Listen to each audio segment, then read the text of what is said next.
сырдың уағыдан келатқан ауру. Мына Айман деген 57 жыл туылған. Қазір 68 екен. Ал мына Ырысгүл деген осы Айман 3-ші группадан 50 мың алады, 2-ге өтем десең 80 мың алады. Ал енді бұлардың мені алмай отқан себебі, мен Аманат партиясының мүшесі болсын, менің ақшамды аламай отыр. Екіншіде құл 80 мың менде болмай тұр. Соны мана кімнің Түркістандағы бастығы кіріп арыздасып кетті. Жастарға жұмыс жоқ. Енді 58-ге келген адамды неге ұстайсыңдар? Десем, о да сіздің жұмысың болмасын дейді. Мына пәрені алушы менің Айман деген, мына халық біледі. Ақшалы ғой, маман адам бұл ғой, бірінші, үшінші группа, екінші группа өткізуге.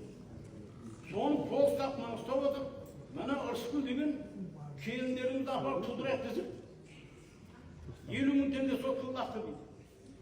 Лақтырсаң қол соп әдемді туғызады, лақтырмасаң шын қатты ал енді бұл күйіктері әпенеске жасаса 100 мың алады, шекқараға жасаса 100 мың алады.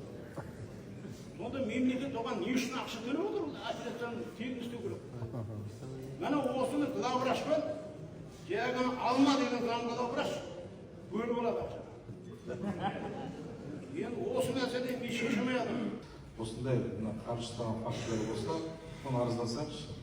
Содан нақты арыз болу керек, полиция осындай, болмаса сізден қаржы талап етіп жатса, сол прокурор бар,